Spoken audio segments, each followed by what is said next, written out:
بسم اللہ الرحمن الرحیم الحمد للہ رب العالمین والصلاة والسلام على اشرف الانبیاء والمرسلین وعلى آلہ وصحبہ ومن تبعہم بإحسان الى یوم الدین اما بعد۔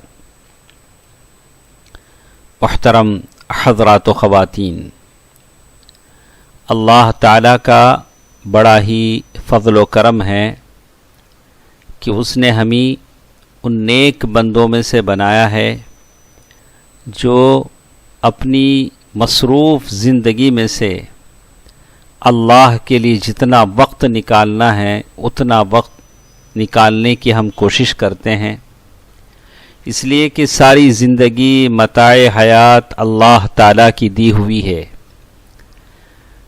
جسم اس کا، مال و دولت اس کی، زندگی اس کی، سانسیں اس کی، اسی لیے اللہ تعالیٰ نے قرآن مجید میں کہا کہ ہم نے تمہارے جانوں اور مالوں کو جنت کے بدلے خرید لیا ہے۔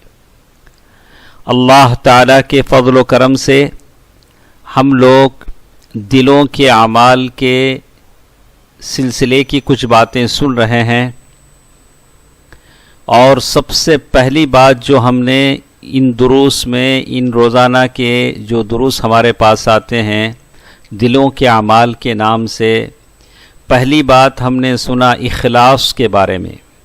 آپ کو یاد ہوگا جو لوگ پابندی کے ساتھ روزانہ سنتے ہیں، اللہ نے ان کو بہت ساری باتیں سننے اور سمجھنے کی توفیق دی ہے۔ اخلاص کے بارے میں ہم نے سنا۔ اس کے بعد دوسری بات ہم نے سنا یقین کے بارے میں۔ یقین کیا ہوتا ہے؟ یقین کس کو کہتے ہیں؟ یقین کے کتنے مرتبے ہیں؟ اور یقین کا پھل کیا ہوتا ہے؟ اور وہ کیا باتیں ہیں جو یقین کے منافی ہیں، یقین کے خلاف ہیں؟ اس کے بعد تیسری بات ہم نے سنی التفکر، غور و فکر کے بارے میں۔ آدمی کو اللہ کی مخلوق کے بارے میں غور و فکر کرنا چاہیے، اللہ کے بارے میں غور و فکر نہیں کرنا چاہیے۔ اس کے بعد پھر ہم نے چوتھی بات سنی خشوع کے بارے میں۔ خشوع خضوع کسے کہتے ہیں؟ اللہ تعالیٰ کا وہ ڈر، وہ خشوع، وہ خوف۔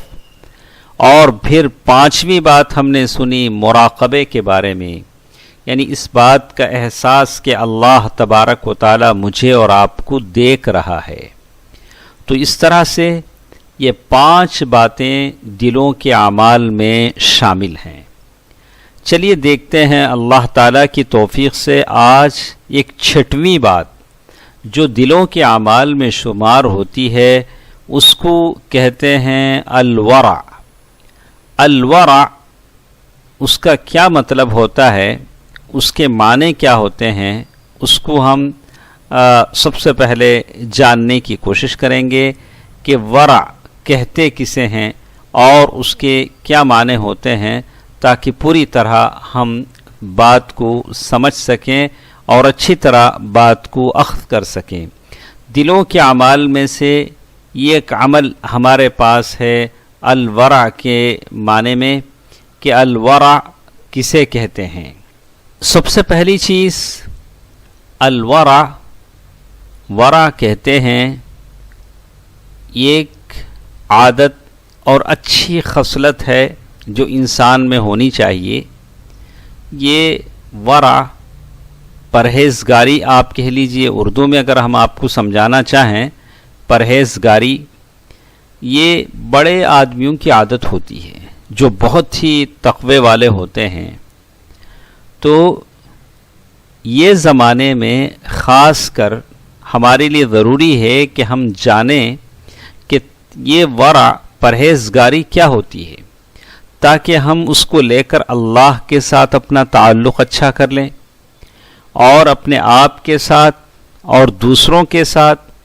اور یہ ورع پرہیزگاری عبادت میں بھی ہوتی ہے اور عادات میں بھی ہوتی ہے۔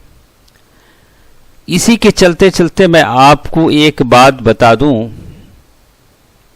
آج کے زمانے میں اگر کوئی پرہیزگار بن جاتا ہے متورع بن جاتا ہے. الورع اس کی عادت جس کے اندر ہوتی ہے اسے متورع کہتے ہیں، یعنی بڑا متورع انسان ہے.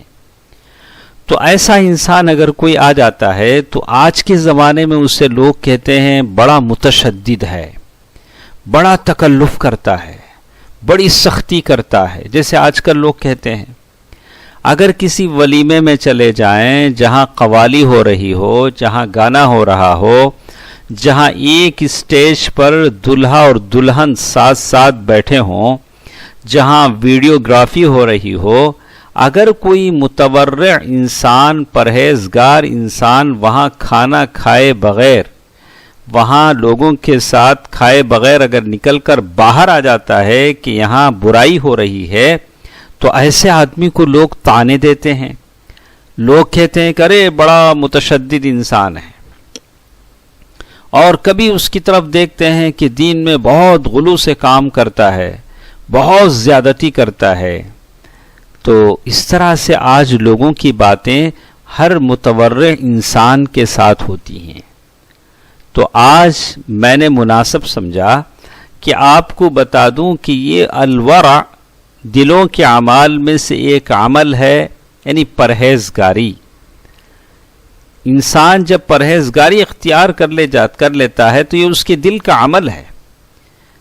جیسے میں نے آپ کو مثال دی کہ ایسی دعوتیں، ایسی جگہیں جہاں برائیوں کا شبہ ہو، ان سے آدمی بچتا ہے تو اسی آدمی کو متورع کہتے ہیں. چلیے ہم دیکھتے ہیں کہ عربی زبان میں الورع کسے کہتے ہیں. الورع کے معنی ہیں الکف والانقباض، یعنی کسی چیز سے رک جانا، اپنے آپ کو روک لینا. یعنی اس کا مطلب ہے کہ آپ اپنے آپ کو ان تمام چیزوں سے روک لیں جس کا کوئی فائدہ نہیں ہے، یعنی جو ہمارے لیے مناسب نہیں ہے. یعنی میرے لیے مناسب نہیں ہے کہ میں ایسی جگہ پہ جاؤں جہاں شبہ ہو، یعنی حرام کا شبہ ہو، غلط کا شبہ ہو. ایسی دعوت میں نہ جاؤں جس میں فحش اور برائی ہو. تو ایسی جگہوں پہ جانے سے میں رک جاتا ہوں. جیسے شرعی معنی میں آپ کہیں گے تو اس کا ورع کا معنی ہوگا وَتَرْكُ مَا يُرِيبُكَ، یعنی آپ ان تمام چیزوں کو چھوڑ دیں جو آپ کو ڈاؤٹ میں ڈالتی ہوں کہ حلال ہے کہ حرام ہے، تو آپ بچ جائیں، دور ہٹ جائیں. ہاں، تو بہتر ہے کہ جس چیز پر آپ کو یقین ہے اسے اپنا لیں، جس چیز کے بارے میں آپ کو ڈاؤٹ ہے اسے چھوڑ دیں. اسی لیے یونس بن عبید کہتے ہیں کہ ورع کا معنی ہے الخروج من کل شبہ، یعنی ہر شبہ والی چیز سے آپ جب بچ جاتے ہیں تو اسی کا نام ورع ہے. وَمُحَاسَبَةُ النَّفْسِ فِي كُلِّ طَرْفَةَ عَيْن، یعنی ہر منٹ، ہر لمحے اپنے نفس کا حساب لیتے رہیں. اسی لیے بعض لوگوں نے اس کی تعریف میں کہا تجنب الشبہات ومراقبۃ الخطرات، یعنی شبہ کی چیزوں سے بچ جانے کو ورع کہتے ہیں. چلیے ہم آپ دیکھیں گے کہ ایک متورع انسان بننے کے لیے کیا کچھ کرنا پڑتا ہے، کیا کچھ حاصل کرنا پڑتا ہے. اسی لیے یحییٰ بن معاذ کہتے ہیں الورع الوقوف على حد العلم من غیر تأویل. ورع کہتے ہیں کہ آپ جتنا جانتے ہیں وہاں آپ ٹھہر جائیں، کسی چیز کی تعویل نہ کریں، اور جو حلال ہے اسے اپنائیں، اور جو چیز شبہ ہے اس سے آپ بچ جائیں.